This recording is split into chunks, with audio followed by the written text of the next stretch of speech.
Doing my Live with Tony broadcast, and today's session will focus on some reading I did over the weekend in the Sunday newspaper in a special health section.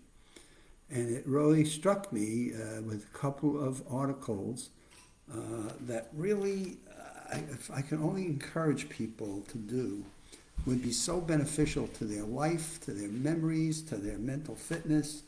And let me give it a go here and see if I can get my Live with Tony folks on board. And this is two great articles that I really thought were fantastic. One comes out of a health section, which is talking about all of the steps, stepping walk your way through health. And so it came from a study that was done by this notion of 10,000 and how many different steps can you make. And so 10,000 plus steps every day using an Apple Watch and a treadmill during quarantine reaches her daily goal. But what was important to the study was that you don't need to walk 10,000 steps. They're finding that even 7,000 steps, and again, how big are your steps and what are you doing? Are you running? What are your activities? But the important thing is, folks who took 7,000 steps a day, 7,000 a day, had a 50 to 70% lower risk of dying from all causes after 11 years of follow-up versus people who took the fewer steps. These findings held for all age groups and all nationalities, black, white, Asian, what have you. Steps. Quicker steps were not necessarily any better. So it wasn't that you had to walk faster and go huffing and puffing. So quicker steps were not any better. Step intensity or number of steps per minute did not influence any risk of dying or having any mental impairment. The study was out of the University of Massachusetts Kinesiology, and it appears in the JAMA Network Open issue of September 3rd, so Journal of American Doctors. Step counting devices are useful for monitoring and promoting the activity.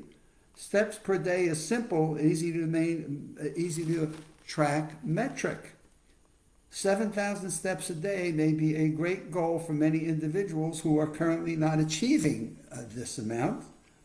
But they found in the study that a greater number of steps a day were associated with incremental lower risk of mortality, leveling off at 10,000. So if you think you're doing 12,000 steps and you're getting more benefit from it, 10,000 was the max, 7,000 gets you 80-20 rule here. The physicians had no tie to the study, looked at it as extremely favorable and beneficial for people to get out and walk. This is a super study with a great message. Live longer by walking more. This comes from Northwell's health director in Manhasset, New York. You don't need to go to the gym. No need to purchase any equipment. Just get out and walk. So the love of my life has had hip replacement surgery now almost 3 weeks ago. And what the therapy that the therapist and the doctor and the experts are recommending to her is walking is your best therapy for hip replacement. Walking. And it's not a matter of how fast you can walk. It's a matter of walking. So they started by saying within the first 2 weeks, by the end of the second week, you should be walking 1 mile a day. So she counts her steps on her Fitbit and easily is walking a mile plus after 2 weeks. So now we're into her third week. And what they're recommending is by the end of the fourth week, you should be walking 2 miles every day. And it doesn't mean you have to get out there and do it consecutively. You can take a half a mile in the morning and a half a mile at lunch and a half a mile at dinner and a half a mile before bedtime. Get your 2 miles in during the course of a day. Here comes this article, Walk This Way. Walk This Way. Let me read a little bit more about this. I think this is just fantastic for people to know. In the clinical study done University of Florida in cardiology, there is no one size that fits all. So now we got University of Florida in Gainesville. This is where my granddaughter went to college, so I think it's a great school. But in any case, the division of cardiology, there is no one size that fits any magical number. Instead of focusing on 10,000 steps a day, focus on doing more than you did the day before. If you are at 5,000 steps, try to go to 6,000 steps. So it's not the matter of, oh my goodness, I'm not getting to 10,000, but just focus. If you're at 2,500, my goodness, I think if you got a Fitbit on, it's amazing just in the day-to-day activities. My other half has this Fitbit. She just, in her daily chores of getting up and walking downstairs and getting to the kitchen and going back and walking to the front door, putting garbage away, putting dishes up and down.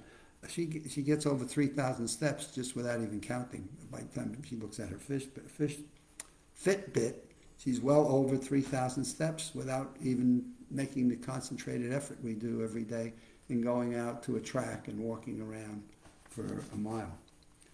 This means that adding a 20-minute walk into your daily schedule will get it done. 20 minutes. Now, tell me if not 20 minutes of walking isn't good for your mental health, which it is. This is how I clear my thinking very often. And is not good for your well-being, your physical health as well. It's amazing that people just can't find the time to do this. So we went out this afternoon and we were walking around a park, watching people fishing and actually watching an Apple TV movie being filmed. And before you know it, man, we walked and we had a mile in the bag. In the editorial, a research assistant says that you will help with endocrinology, diabetes, nutrition, and weight management at Boston University School of Medicine. That step counting can be used in a study is amazing. It's going to be all terrific and wonderful for you. The new study looks at the risk of dying, but other outcomes matter, such as the quality of life and your mental health.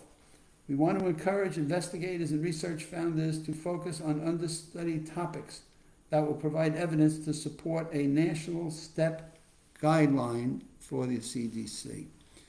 So, how many steps are you walking? Are you active every day? Are you getting up and about? So rather than watch TV every night, do you get up and do a little bit of exercise? I find now I do my stretching at 8 o'clock at night. I used to do it first thing in the morning, say, oh God, it was done. Now I realize I sit and watch TV. Now we're in football season. And so I find myself getting up instead of just sitting and watching football for a few hours and fast forwarding commercials. I find that, you know what? I get up and do some stretching and it does me a world of good. So when I encourage my Live with Tony audience, what we know from the work we've done in studying memory, we know that exercise is one of the most beneficial things you can do for your mental fitness and for improving your memory.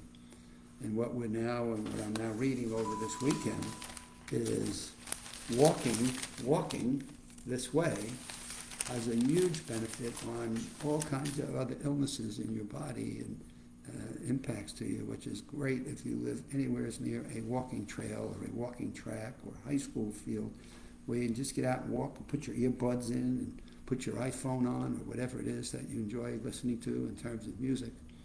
But there should be no reason why we can't find someplace that's safe and proper for us to get out and get 3,000, 4,000, X number of steps every day, and maybe we split them. Maybe you work an area where you can get out and walk around the building at lunch, or maybe you can do it before you get in the car and come home from work, or maybe you get home from work and say, first thing I'm doing is putting on comfortable shoes and I'm going to go out and walk. So that's my message for Monday evening, and I shall return on this Wednesday evening. So if anyone wants to reach me on any of these topics, you can always get me at adottino@aol.com. That's adottino@aol.com. Always welcome people's inputs and feedback on any of the broadcasts that I'm doing. My goal is to help everyone learn something that could make a difference in their lives in terms of their mental fitness as well as their physical fitness. So have a good evening, and we'll see you on Wednesday.